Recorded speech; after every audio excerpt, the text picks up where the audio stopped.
Welcome back to Beyond Well with Sheila Hamilton. This is a program for people who want to learn more about our interior lives. And part of that also means learning about self-development. Well, anyone who's spent much time in Portland, Oregon knows it is one of the whitest cities in America. And people in the African American community often struggle to find one another, where to eat, where to get their hair done.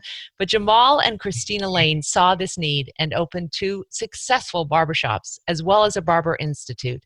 And now they're identifying another need, one that impacts tens and millions of us during COVID quarantine. How do you pivot to a new passion, perhaps even a new job or a new life?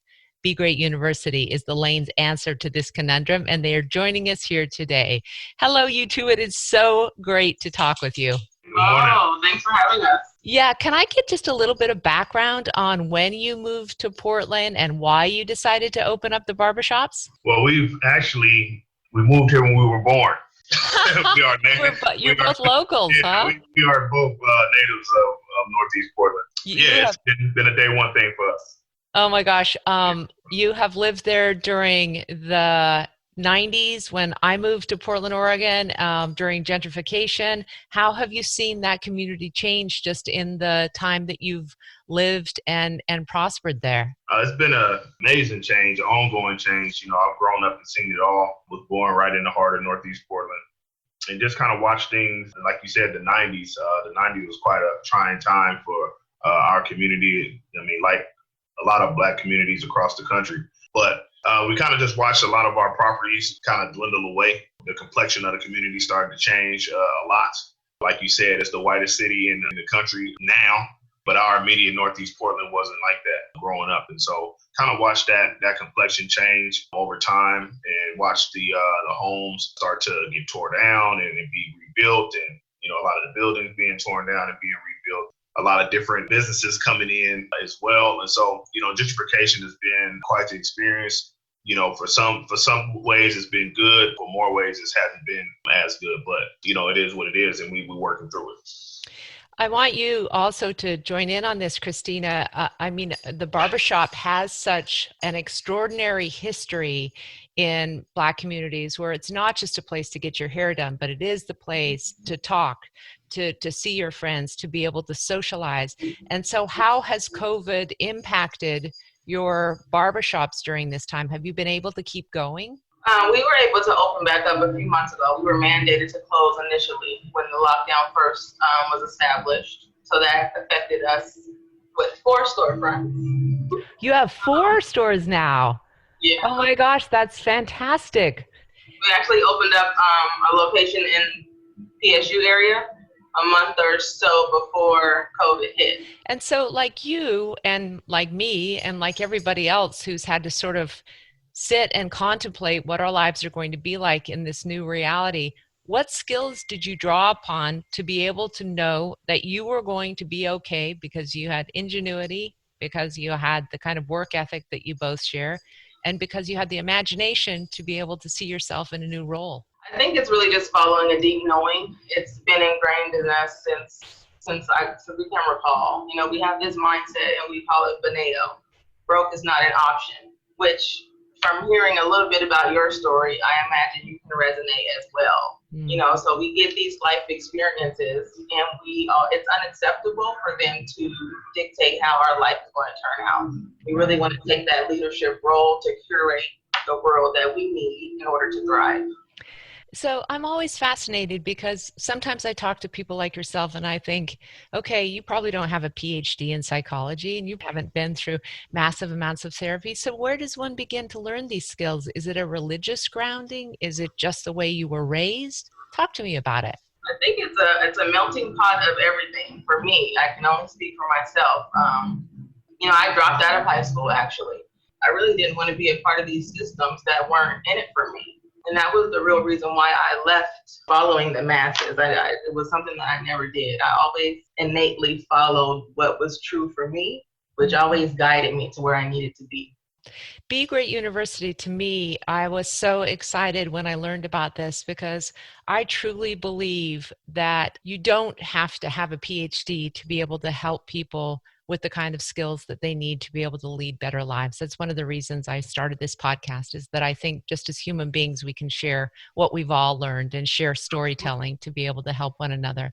But you've actually come up with a community idea that sounds very beneficial. Do you want to talk about that, Jamaal? So the Be Great University community is one that we envision to be a conglomerate of great folks that aspire to do, more for themselves, aspire to motivate others. And then some of those folks that just need to be motivated and maybe have ideas and visions that they want to see come to life. And they just need to be around like-minded people that they can share ideas with, that they can just get inspiration from. And that's kind of like the whole, vision for the community, is just to have what we call the greats, community of the greats, to come together without the distractions that you have on your, the mass of social media that's out there today, where we can have a concentrated area to just be great in. You know what else I love about it? That it completely lacks the sort of cynicism that you find on Twitter or the show-offness that you find on Instagram, that it truly has this meaning around, do you want to improve your life? Do you have a sense that you want to convene with other people who are trying to do better? I just love that about it. And that's something that we know is valuable and very much needed, being that we have been school owners and now educators, administrators of the school for the last 4 years. We found out that barbering has been the foundation of, why this institute was put into place, but we've become more life coaches than anything. And it's amazing how when people have decided to use the word pivot, right? When people have decided to pivot and go another direction in life, they need other people around that can support that decision. A lot of times when we make that decision to do something different, not everybody that we're usually around, supports that. And so we found out that surrounding, yourselves with like-mindedness, you get that reflection of greatness and support, and it does wonders. It works wonders. Is it also the case that you find elders in your community, older people who've actually gone through the ropes and can help mentor younger people that are interested in Be Great University? Absolutely. Yeah, we actually have an elder student who has graduated from Champions Barbering Institute. So he was able to connect some dots for us that we didn't initially grasp hold of in the depths that he had saw. So he experienced life before he came to barber school. And so nearly upon completing the program, he was like, you know what? I really see that this incubator has enabled me to see what I've been doing all along. And I've been investing in people's greatness. And we were just like, wow, this is so much bigger than us. We created this vehicle for greatness, for divine orchestration to take place as it will. Yeah, so cool. The elders, bringing a lot of times the younger folks, and that's been something that's happened in our community for a long time, is the younger generation and the elder generation having that gap in between and not really having that line of communication that passes on knowledge, Mm-hmm. And so also Be Great University, that community gives that opportunity as well. We welcome all ages, all experiences, because that's what it takes. It also just occurred to me that as numbers of people that are attending worship or church or any kind of other spiritual training, they can find a way to get deeply interested in their interior and their motivations for living at a place that is non-denominational and also very supportive, because Absolutely. That structure of church provides so much for people, but there's just a lot of young people not accessing those structures anymore. So right. If you started this with the idea of people coming together, what kind of stressors has COVID put on this dream of yours? The stressor has kind of been a blessing, honestly, because we chose to use the stress of uncertainty as a means of a push to do something, because we knew if we were feeling it, other people were feeling it. And because we've been in this role of encouragement and motivating others, we said, okay, well, we can't be the ones that succumb to this uncertainty. We have to rise up and create something so others don't succumb to the uncertainty as well, because we know it's out there. And that's really, the stress actually turned into a motivator for us. And that's kind of where this was birthed from. Because to me, it turned into a peanut butter jar. So congratulations. I mean, I just, for a lot of days there, man, I did not know what to do. So it's such a joy to me. It was a challenge. And I think if we had not pushed ourselves to create, it would have been that much more stress involved. Mm-hmm. And we countered it. And that's kind of what we are striving to do with the curriculum in Be Great University with the Cultivating Greatness, is to get people to understand you can counter, the circumstances. You don't have to be at will of the circumstances. You can actually counter when you see it coming. You know it's coming. Mm-hmm. You know what to expect. How are you going to respond? Yeah. And those are some of the things that we talk about in the curriculum. Yeah, I mean, it's true through quarantine stress, it's through trauma. It's also true through depression. I mean, I'm sure many of the people who come to you have been suffering from a kind of anxiety and depression about this that they don't really even want to talk about. How do you handle the mental health aspect of what so many of your members are probably coping with? Well, me personally, I listen. I do my best to be a good listener, giving people an outlet. What I found out with that is you gain trust. First, you have to gain that trust by being authentic and genuine with folks, and then just being open to listening. People can feel when they're being judged, or when you have a certain outlook on what they're talking about or how they're feeling. But when you just can listen and then maybe share your own experiences and not talk about what theirs, but just share your own. Sometimes they can take from that and say, okay, he's been down this road before, she's been down this road before. Maybe not exactly the same, but I could take something from it. And so that trust is big when it comes to Jamaal.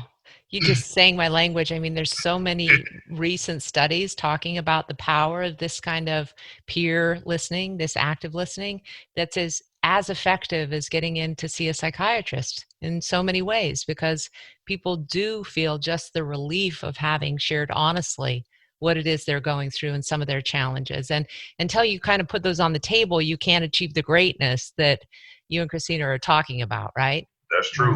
And people want to, and it can be somewhat embarrassing sometimes, for folks to share certain things. And again, being a barber, and I think when it comes to the spiritual part of things, I think I was put in this position as a kid to be a barber. Mm-hmm. And a barber is one of the most trusted people in the community. It has been since the beginning of time. Mm-hmm. And I didn't necessarily ask for it, but it was put on me to be.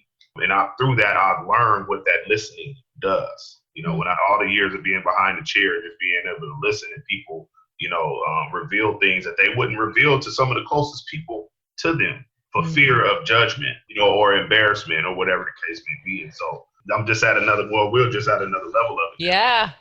I want you to give people an idea, because it occurred to me that now you might have started this as like a local or a regional effort, but now because of COVID and so much technology being relied upon, this could be an international thing. So how do people find out about it? Our website is a great place to go, and it's begreat.life, www.begreat.life. And the structure, if you would just give people a little idea of the online community and how often you meet and what they can expect if they decide to enroll. Cultivating Greatness is a 5-week program, and it's really designed for individuals to get still and to get quiet and to begin to ask themselves questions that will uncover what it is that they truly desire.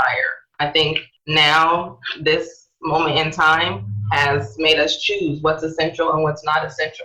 And if we don't have the answers to those questions, but coming from a place that enables us to live a life that's filled with joy and we're inspired, the default choice might not be something you might not like the default decision. Yeah. So we really want to put people in the driver's seat of curating their life and their world. And so this Cultivating Greatness program is really set up to walk you through that process step by step within a 5-week module.